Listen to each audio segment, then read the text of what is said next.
పొద్దున్నే నిద్రలేవగానే తాగే నీళ్లు మార్చండి, మీ ఆరోగ్యం కూడా మారుతుంది. నేను ఇప్పుడు పొద్దున్నే తాగే 7 రకాల వాటర్ గురించి తెలియజేస్తాను. వారంలో ఒక్కో రోజు ఒకటి ట్రై చేయండి. ఇవి మీ హెల్త్ ప్రాబ్లమ్స్ ని న్యాచురల్ గా తగ్గిస్తాయి. మొదటిది మునక్కా వాటర్. రాత్రి పడుకునే ముందు ఒక 6-7 మునక్కా తీసుకోవాలి. ఇవి ఎండు ద్రాక్షలాగా ఉంటాయి. ఇవి రాత్రి నానబెట్టి ఆ నీళ్లు పొద్దున్నే తాగాలి. ఇది ఎనిమియా, వీక్నెస్, స్కిన్ డల్నెస్ ఇలాంటి వారికి ఇది చాలా ఉపయోగపడుతుంది. ఇక రెండోది సోంపు వాటర్.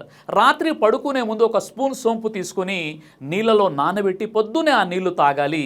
ఇది బ్లోటింగ్, అసిడిటీ, ఇండైజెషన్ ఇలాంటి సమస్యలతో బాధపడుతున్న వారికి అద్భుతంగా ఉపయోగపడుతుంది. మూడోది ధనియా వాటర్. రాత్రిపూట ఒక స్పూన్ ధనియాలు నానబెట్టి పొద్దున్నే తాగాలి. ఇది డయాబెటీస్ ఉన్న వారికి, కొలెస్ట్రాల్ ఉన్న వారికి ఉపయోగపడుతుంది. నాలుగోది జీరా వాటర్. రాత్రి ఒక స్పూన్ జీలకర్రను నానబెట్టి పొద్దున్నే ఆ నీళ్లు తాగాలి. ఫ్యాట్ బర్నింగ్ కోసం, మెటబాలిజం బూస్ట్ అవ్వడం కోసం ఉపయోగపడుతుంది. ఇక ఐదవది మెహతీ వాటర్, అంటే మెంతుల నీళ్లు. రాత్రిపూట కొన్ని మెంతులు నానబెట్టి పొద్దునే ఆ నీళ్లు తాగాలి.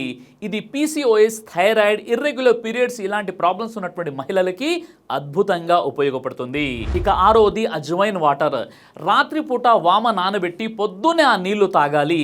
ఇది గ్యాస్, ఇండైజెషన్, హెవీ స్టమక్ ఇలాంటి సమస్యలు ఉన్న వారికి అద్భుతంగా ఉపయోగపడుతుంది. ఇక ఏడవది తులసి వాటర్. రాత్రిపూట ఒక 5-6 తులసి ఆకులు తీసుకొని నానబెట్టి పొద్దునే ఆ నీళ్లు తాగాలి. ఇది జలుబు, దగ్గు, సీజనల్ ఫ్లూ ఇలాంటి వాటికి అద్భుతంగా ఉపయోగపడుతుంది. సమస్యను బట్టి నీరు మార్చండి, మీ ఆరోగ్యం కూడా మారుతుంది. ఈ వీడియోని లైక్ చేసి ప్రతి ఒక్కరికి షేర్ చేయండి.